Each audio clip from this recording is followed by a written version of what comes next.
하나님 만나기를 갈망하며 예배 자리에 나오신 여러분 한 분 한 분 하나님께서 꼭 만나주시고 또 복 주시기를 원합니다.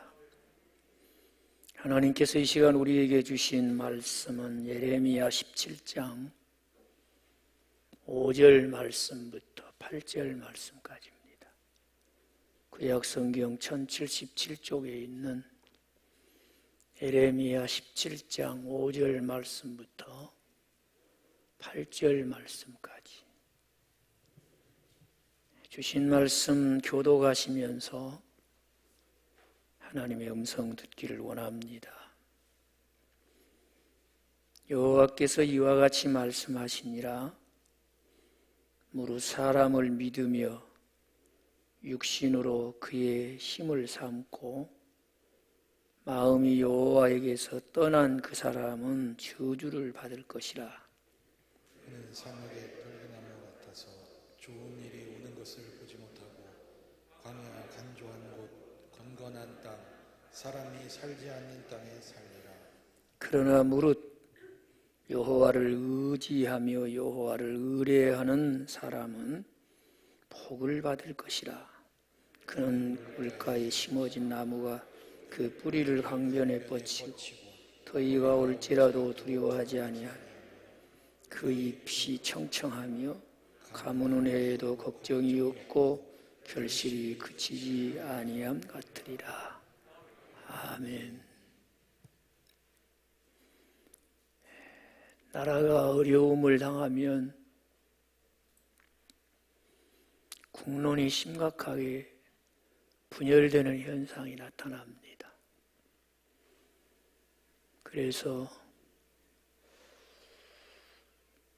파가 생기게 되고 당을 짓게 되고 끝없는 대립과 갈등으로 인해서 사회 전체가 불안이 고조되는 것을 볼 수가 있어요. 예레미야는 참 조국이 아주 어려운 시기에 하나님의 말씀을 전하는 사명자로 살았습니다. 그래서 예레미야서는 그가 전한 12편의 설교로 이루어져 있는데 오늘 주신 본문 말씀이 속해 있는 곳은 7번째 설교. 그런데 사실은 설교가 끝났다고 하기 전에 약간 이렇게 삽입구로 되어져 있는 말씀이에요. 주로 예레미야가 외쳤던 것은 여러분 우리가 이 국가적인 어려움을 헤쳐 나가려고 하면 애굽하고 친하게 지나거나 혹은 애굽의 도움을 받아서 안 됩니다. 애굽으로 간다고 해서 우리가 이 국가적인 어려움을 해결할 수가 없습니다.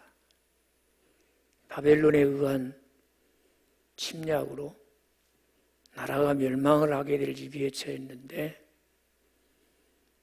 어떤 사람들은 애굽의 도움을 받으면 바벨론을 맞설 수 있다 그러는데 그거 옳지 않는 얘기입니다. 또 어떤 사람들은 그저 바벨론하고 아예 그냥 이렇게 친하게 지나면 어려움을 이겨낼 수 있지 않겠냐, 피해를 본다 해도 최소화시킬 수 있고 또 이겨낼 수 있지 않겠나. 그러면서 친애굽, 친바벨론, 유다의 조정이 딱 갈라져 있어요. 지도자들이 이렇게 갈라져 있으니까 국민들은 더 말할 것도 없지요. 그런 가운데 하나님은 예레미야를 통해서 너희 살 길은 애굽에 있는 것도 아니고 바벨론에 있는 것도 아니다. 하나님께로 돌아오라. 거기에 살 길이 있다. 그런 말씀이에요. 하나님께로 돌아오라. 그런데 이런 하나님의 말씀을 들으면서도 하나님을 신뢰하고 하나님을 의지하고 하나님께로 돌아가려고 하는 사람들이 없어요.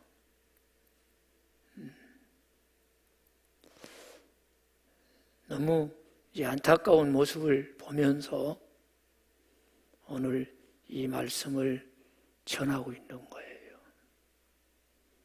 하나님께서 너희가 하나님께로 돌아가려고 하면 하나님을 믿고 의지하는 하나된 모습으로 돌아와라. 그러면 하나님이 국가적인 어려움 앞에 두려워하고 있는 모든 백성들을 하나님께서 대적의 손에서 건져주시겠다는 거죠. 그런데도 불구하고 하나 되기는커녕 더 분열되어지는 그런 모습을 보이다가 끝내는 유다가 바벨론에 의해서 멸망하고 맙니다. 여러분, 성경은 이렇게 하나님의 백성들이 하나 되는 것을 인하여 하나님이 영광을 받으시는 것을 볼 수가 있어요. 저는 구약 성경을 볼 때마다 우리나라뿐만 아니라 우리의 조국, 우리 민족이 하나 되었으면 좋겠다. 그래서 이 땅에 자꾸만 사람과 사람 사이를 이간질하고 분리하는 분리의 영이 지금 이 시간 예수의 이름으로 결박되기를 바랍니다. 또 이 땅에 자꾸 분열하게 하는 분리의 영이 예수의 이름으로 떠나가기를 주의 이름으로 선포합니다. 물론 사람들의 어떤 의지적인 결심이나 노력으로 하나 될 수 있는 것은 아니에요. 그래서 성경은 뭐라고 말합니까? 사람과 사람이 다름을 인정하고 서로를 사랑하고 존중히 여기며 서로를 배려하고 포용할 수 있는 것은 성령님이 하시는 일이라. 누가 하시는 일이에요? 성령님. 그 성경은 뭐라고 말해요? 성령이 평안에 매는 줄로 하나 되게 하셨다. 종종 기도하는 걸 보면 우리가 하나 되게 하옵소서 그러는데 그건 어려운 일이에요. 우리가 할 일은 뭐냐? 이미 성령님이 오셔서 주의 십자가를 통해 하나님과 사람이 사람과 사람이 화목되게 하신 그것을 우리로 하여금 알게 하시고 누리게 하시는 그 성령님이 평안에 매는 줄로 하나 되게 하심을 힘써 지키는 거예요. 그거 우리가 하는 거예요. 이제 와서 하나 되느니 마느니 되게 해달라느니 마느니 그런 거 하는 거 아니에요. 성령 하나님이 평안에 매는 줄로 하나 되게 하심을 힘써 지키는 거예요. 이 땅의 보혜사 성령님의 역사로 평안에 매는 줄로 하나 되는 일이 이루어지고 그것을 모든 민족이 특히 우리 민족이 힘써 지키는 그런 나라가 되고 우리의 조국이 되었으면 좋겠어요. 하나님은 그로 인하여서 영광을 받으실 거예요. 여러분, 우리가 하나님 영광을 위해 산다 그런 얘기 많이 하는데 다른 거 없어요. 하나님이 영광 받으시길 원하시면 아멘. 하나 되어 있으면 돼. 어떻게 하나 되어야 돼요? 성령이 평안에 매는 줄로 하나 되게 하심을 힘써 지켜 사는 거예요. 자꾸 이질적인 것 드러내고 다름을 인정하지 않고 틀렸다고 하고 자꾸 갈등하고 대립하고 반목하게 하는 그런 것들을 자꾸 제거하면서 성령이 평안을 메는 줄로 하나 되게 하심을 힘써 지켜나가는 그런 우리들이 될 때 하나님이 우리를 통해 영광을 받으실 줄로 믿습니다. 구약이나 신약이나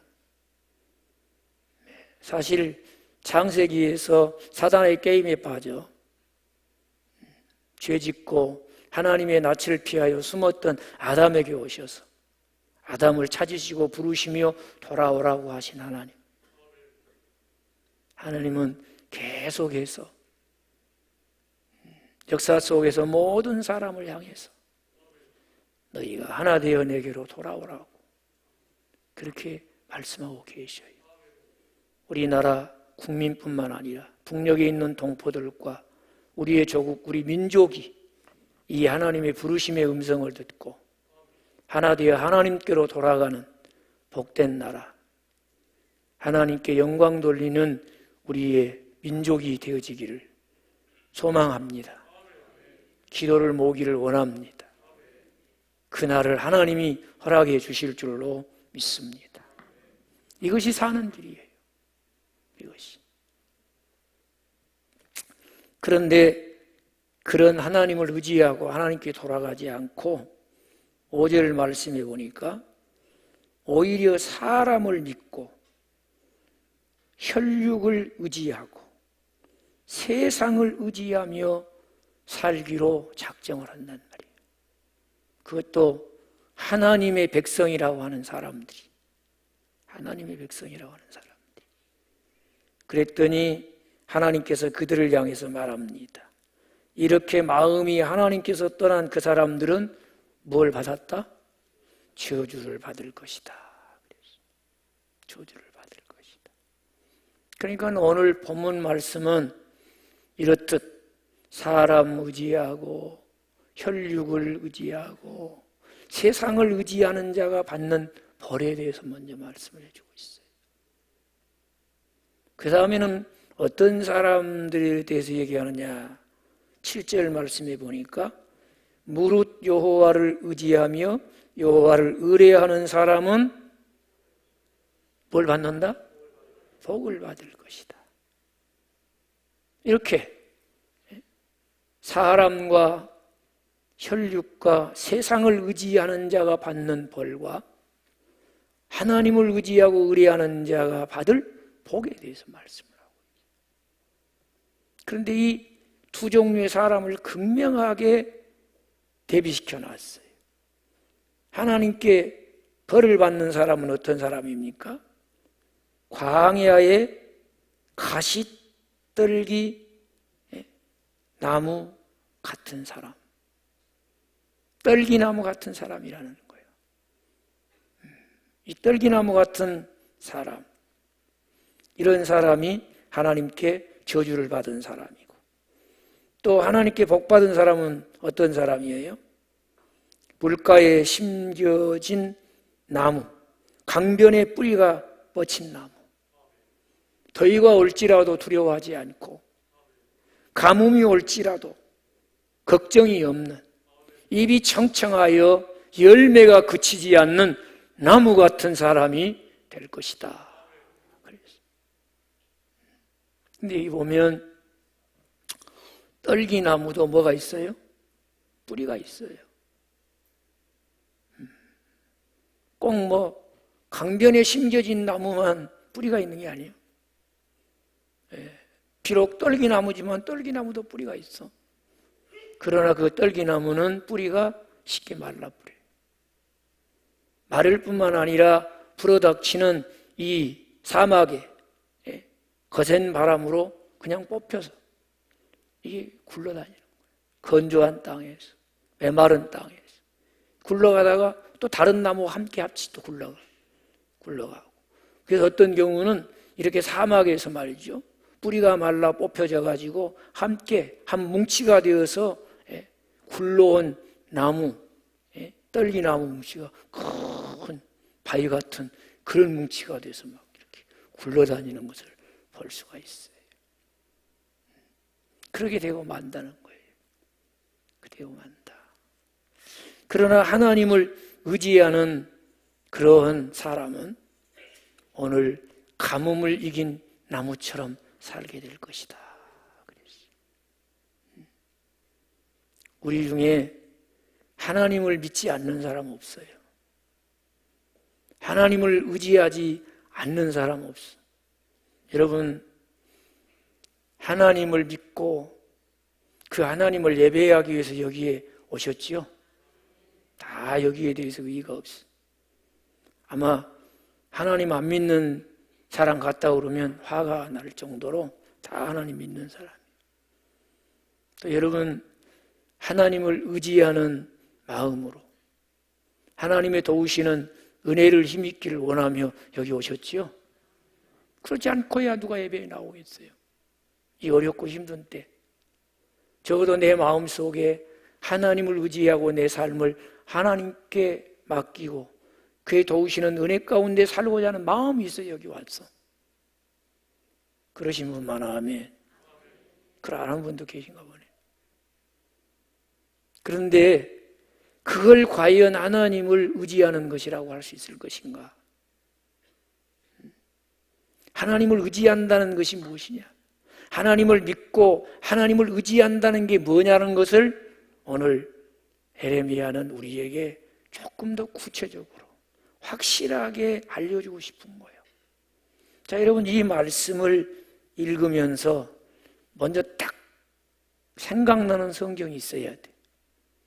어디에 말씀이 생각나시죠? 어디에 있는 말씀이 생각나시냐고.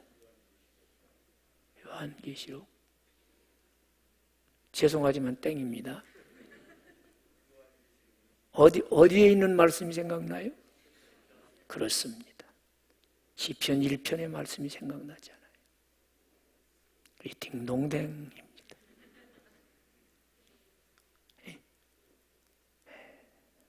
시편 1편에 있는 말씀.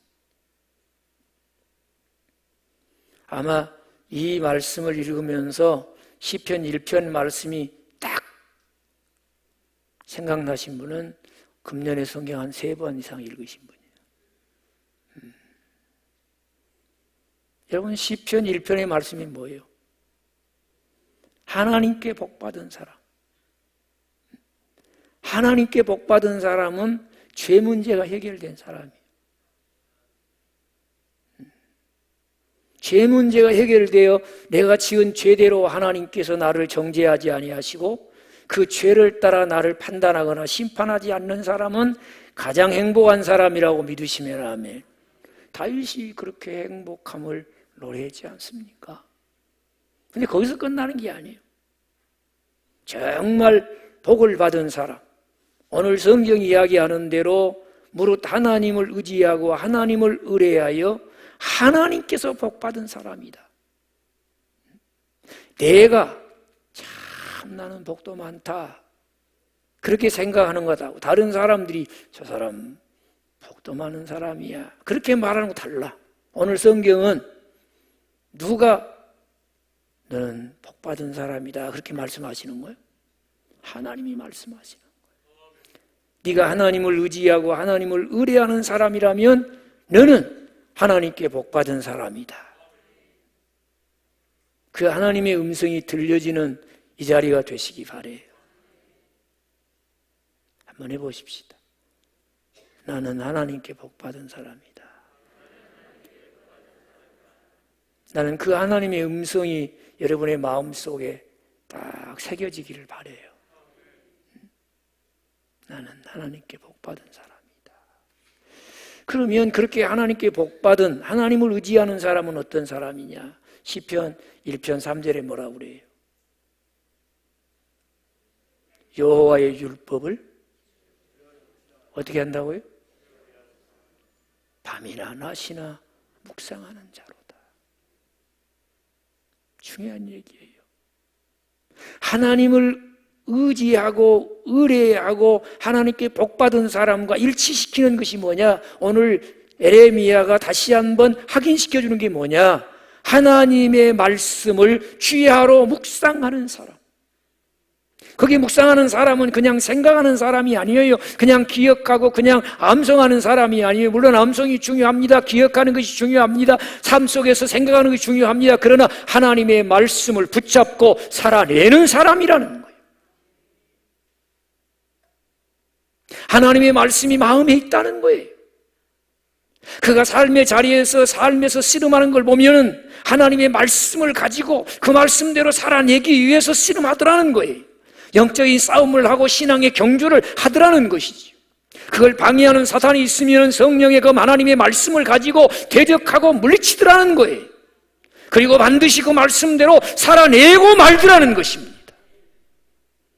이 사람이 하나님을 의지하는 사람이고 하나님을 의뢰하는, 하나님께서 복 있는 사람이라고 인정하는 사람이라는 거예요. 오늘 우리가 점검해야 될 부분입니다.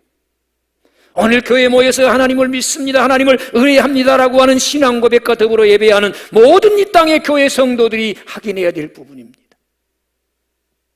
정말 하나님을 믿고 하나님을 의뢰하여 하나님께 복받은 사람이라면 주야로 묵상하는 말씀이 있어야 된다는 것입니다. 삶의 자리에 나가서 살아가는 내 마음에 하나님의 말씀이 있는가? 내가 일어나서 삶을 시작할 때에 하나님의 말씀을 붙잡고 일어나서 삶을 시작하고 있는가?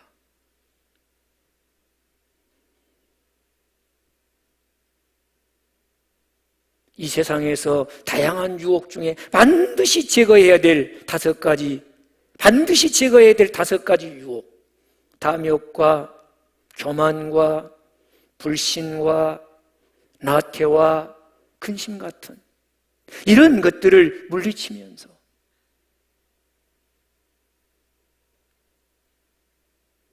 정말 하나님 믿는 하나님의 자녀로 살아갈 수 있는 말씀이 내게 있는가? 그 사람이 하나님 앞에 못 받은 사람이다? 복 받은 사람이라는 거예요. 정말 하나님께로 돌아와서 하나님을 믿고 하나님을 의지하며 하나님을 의뢰하며 살아가는 사람이다.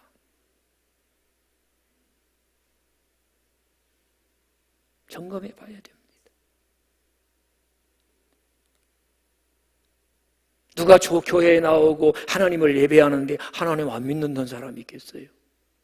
하나님 의지하지 않는다는 사람이 있겠어요? 그러나 하나님 믿고 의지한다는 사람에게 정말 하나님을 의지하는 자에게 보여지는 말씀을 간직한 사람인가? 이 모습은 좀 달라요.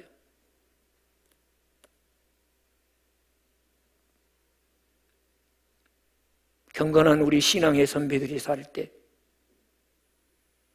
하나님의 말씀이 내 길에 비칩니다. 하나님의 말씀이 내 발의 등불입니다. 소견의 오른대로가 아닙니다. 세상의 풍조가 아닙니다. 하나님 없는 사상이 아닙니다. 하나님을 대적하는 사조를 쫓는 것도 아닙니다. 시대정신을 쫓는 것도 아닙니다. 신령의 논리를 따라 사는 것이 아닙니다. 진리 대신 하나님의 말씀, 이것이 우리 신앙과 삶의 수준이 되기를 바라요. 어둠에 도둠거리지 않습니다. 나를 이끌어가는 하나님의 말씀이 있는가 그 말이에요. 말씀이 있는가.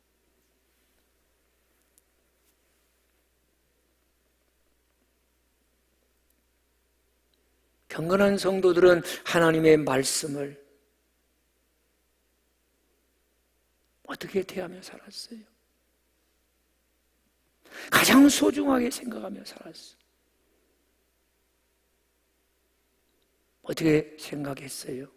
하나님의 말씀은 금, 정금보다 더 사모할 것이라. 여러분, 우리는 삶의 자리에서 끊임없이 물질과 하나님을 겸하여 섬길 수 없는데 이것이 끊임없이 우리를 유혹하는 가운데 하나님을 믿고 하나님을 전적으로 신뢰하고 하나님을 의뢰하며 살기 위해서 오늘 우리가 붙잡아야 될 것은 금, 정금보다 더 사모할 말씀을 붙잡을 때만 그런 물질의 유혹을 이길 수 있을 것입니다. 그러지 않고는 불가능해요. 그래서 경건한 우리 선배들은 뭐라고 그래요? 하나님의 말씀을 대할 때 이 말씀이 내게 금보다 귀합니다. 나는 이 하나님의 말씀을 정금보다도 사모합니다. 그렇게 고백했어요. 성경은 이 사람이 하나님을 의뢰하고 하나님께 복을 받은 사람이라는 거예요. 성경은 이 사람을 가르쳐서 하나님의 말씀을 취하로 묵상하며 사는 사람이라고. 이런 사람은 시냇가의 신주 나무 같은 사람이라고. 그 잎이 마르지 아니하며 철을 따라 열매를 맺으며 그 형사는 형통하게 될 것이며 하나님의 인정을 받는 사람이 될 것이며 하나님의 집에서 영원히 살게 될 것입니다. 그렇게 말하는 거예요. 그뿐인가요? 경건한 우리 신앙의 선배들이 하나님을 의지하는 자의 모습을 어떻게 보여줍니까? 하나님의 말씀이 내 입에 꿀, 송이꿀보다 더 답니다. 얼마나 많은 사람들이 인생의 단맛을 추구하며 살아갑니까? 단맛을 보았고 단맛을 알기에 인생의 단맛을 느끼기 위해서 얼마나 최선을 다해 살고 있습니까? 그러나 인생을 살면서 내게 내 입에 단맛으로 다가오는 그 어떤 것과도 내가 마음에 간직하고 두 손으로 꼭 붙잡고 삶의 자리에서 살아내기 위해서 애쓰는 하나님의 말씀의 맛과는 비교할 수가 없습니다. 그런 고백 아니겠어요? 여러분이 이 맛을 아십니까? 이 맛을 아는 은혜가 있기를 바라요. 그냥 성경에 기록된 것 잊고 끝나지 말고 우리 신앙의 선배들이 고백했던 동일한 고백이 나의 고백이 되기를 바랍니다.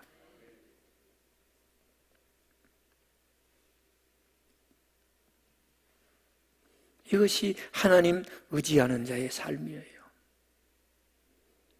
이것이 보완되는 은혜가 있기를 바라요. 다시 한번 여기서 새롭게 그런 삶이 시작되는 은혜가 있으시기 바라요. 그런데 진짜 하나님을 의지하고 하나님께 복받은 사람을 예수님은 조금 달리 말씀하셨어요. 그 말씀이 육신이 되어 우리 가운데 거하시는 주님은 요한복음 15장에서 나는 참 포도나무요 아버지는 농부시라. 그리고 예수 믿는 우리는 예수님과 생명의 관계를 맺은 사람으로서 그 포도나무에 붙어있는 가지라는 거예요. 열매 맺는 가지는 무릇 아버지께서 더 많은 열매를 맺게 하기 위해서 더 깨끗하게 하시지만 열매 맺지 못하는 나무는 재버릴 것이다. 이와 같이 사람이 예수님 안에 있으면 많은 열매를 맺을 수 있지만 예수님을 떠나서는 열매를 맺을 수 없다. 꺾어지고 밖에 버려지고 사람들은 모아다 불에 사를 것이다. 그랬어요. 오늘 예수님은 그걸 통해서 뭘 말하는 거예요? 하나님 의지하며 사는 사람은 예수님께 딱 붙어있는 사람이라는 거예요. 여러분, 자연인이 어떻게 예수님과 온전히 연합하여 한 몸이 됩니까? 성령님께서 이 일을 하시는데 두 가지를 통해서 하십니다. 세례와 성찬을 통해서. 십자가에서 예수님과 연합하여 예수님이 죽으실 때 나도 죄에 대하여 죽고 하나님에 대하여 산 체험이 있으신 분, 아멘. 세례 받으면서 그 체험을 하는 거예요, 우리는. 그 다음에 성찬을 통해서 예수 그리스도와 온전한 연합을 이룬 자로 신령한 교제를 하면서 주님과 신령한 교제를 하면서 내가 주님 안에 주님이 내 안에 있고 주님과 함께 더불어 먹고 내 안에 예수 그리스도가 나의 주인으로 사는 것을 날마다 경험하는 줄로 믿습니다. 이 두 가지. 성령님은 다른 것을 통하지 않아요. 세례와 성찬이라는 두 가지를 통해서 자연인이 그리스도인 되게 만들어. 포도나무이신 예수님께 딱 붙어있게 하시고 그리고 그 예수님이 공급하시는 영양분을 받아서 우리 삶에서 하나님께서 영광 받으실 열매를 맺는다고 믿으시면 아멘. 그걸 우리에게 가르쳐 주셨어요. 이 사람이 진짜 하나님을 의지하는 사람이라는 거예요. 하나님께 복받은 사람이라는 거예요.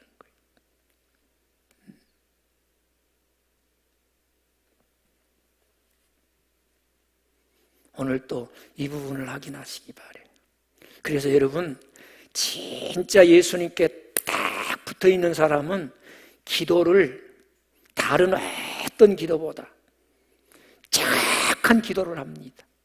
언제든지 하나님, 오늘 또 예수님께 딱 붙어있는 사람이 되게 해주십시오. 그럼 끝나는 거죠. 인정하시면 아멘. 누구께 붙어있는 사람? 예수님께 딱 붙어있는 사람. 그러면 예수님이 공급하시는 모든 것, 그분이 약속하신 성령을 선물로 보내주시고 우리 가운데 내주하신 성령님께서 우리를 충만하게 하셔서 정말 하나님이 영광 받으실 만한 열매 있는 삶을 살게 될 줄로 믿어요. 그럼 이렇게 하나님을 의지하고 하나님께 복받은 사람의 삶은 어떤 삶이라는 건가? 세 가지를 소개해드리고 싶어요. 먼저는 하나님이 책임지시고 공급원이 되어주신다는 거예요. 여러분, 다른 거 없어. 내 생각을 따라서 내 마음대로 내 기분대로 행동하면 내가 책임져야지. 그런 하나님의 말씀을 가지고 살면 그 삶은 누가 책임질까요? 하나님이 책임지시고, 그 삶 속에서 언제나 하나님이 공급하시는, 하나님이 나의 삶의 공급원이 되어주시는 그런 삶을 살게 될 줄로 믿습니다. 그런 사람에게 복이 있다고 하나님은 말씀하십니다. 또 보세요. 잎은 어떻게 해요? 청청하고 열매는 어떻게 해요? 그치지 아니하고. 이것이 가뭄을 이겨낸 나무요. 여러분, 우리가 이 세상을 살 때 가뭄을 이겨낸 나무처럼 사는 성도들이 되시기 바래요. 그렇게 사는 것이 어떻게 사는 거예요? 하나님의 자녀답게 사는 거예요. 우리는 종종 좀 부담을 느끼고 하나님의 자녀라는 자기 정체성마저도 숨기려고 하는 경향이 있어. 괜히 자기가 교회 다닌다, 예수 믿는다 그러면 나중에 행동이 불편해질 것 같으니까 말을 안 해. 말을 안 했는데 상대방이 어떻게 알았어? 교회 다니시죠? 물어보는 거예요. 여러분, 진짜 하나님의 자녀는 반드시 언젠가 하나님이 자녀됨을 드러내고 말아요. 그런데 부끄럽게 드러내는 경우도 있고요, 자연스럽게 자랑스럽게 드러내는 경우도 있어. 어차피 하나님께서 나는 하나님의 자녀됨을 내가 증거하기보다 더 성령님이 주의 자녀됨을 증거하신다고 믿으시면 아멘. 그러니까 기왕이 밝히고 자랑스럽게 밝혀. 나 예수 믿는 사람이라고, 나 대전 영락교회 다니는 사람이라고 밝히라고요. 그게 더 낫지 않아요? 그리고 한순간도 하나님의 자녀답게 사는 것을 포기하게 만드는 유혹이 올 때 단호하게 하나님의 자녀가 그렇게 살 수 없다 거부하고 하나님의 자녀답게 살아내는 우리들이 되어지기를 바라요. 참 대단한 축복입니다, 여러분. 주의 은혜로 구원받고 하나님의 자녀된 우리가 어디에서든지 누구 앞에서든지 다른 것은 몰라도 하나님의 자녀답게 사는 것을 당당하게 살아낸다면 복이라고 믿으시면 아멘. 여러분, 귀향에 예수 믿고 신앙생활 하는데 참 저 사람 진짜 예수 쟁이라고, 여러분 그 욕 아니에요. 예수 전문가라는 거예요. 예수 믿는 전문가라는 거. 그렇게 사는 거 좋지 않습니까, 여러분? 하나님께서 그렇게 살 수 있는 은혜를 주시겠다는 거예요. 여러분, 솔직히 우리가 언제 하나님의 자녀됨이 자랑스럽고 누구 앞에서든지 하나님의 자녀됨을 당당하게 얘기하고 하나님의 자녀답게 살 결심이 흐트러지지 않고 하나님의 자녀답게 살 의지가 흐트러지지 않고 하나님의 자녀답게 살아야 되겠다는 결연한 의지를 다시 다지고 또 결단하고 할 때가 언제입니까? 은혜 받아야 돼요. 언제 그렇게 돼요? 은혜 받고 은혜 넘칠 때. 그러나 은혜가 사라져봐. 은혜가 사라져 보라고. 반대 현상이 나타나지.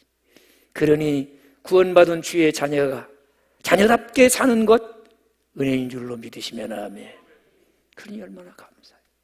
늘 풍성한 주의 은혜 안에서 자녀답게 산다. 주의 자녀된 것을 성령님이 증거하심을 조금도 부끄러우지 않고 위축되지 않고 드러내며 산다. 이게 잎이 마르지 않고 열매가 그치지 않는 강변에 뿌리가 뻗고 가뭄을 이겨내는 나무와 같은 성도의 모습임을 보여주는 거예요. 마지막으로는 열매. 여러분, 성경에서 말하는 열매가 그냥 세상 살면서 이 세상에서 잠시 필요한 것 정도의 열매만 말하겠습니까? 영원히 사라지지 않는 성령의 열매인 줄로 믿습니다. 우리는 다 빛 대신 하나님의 자녀.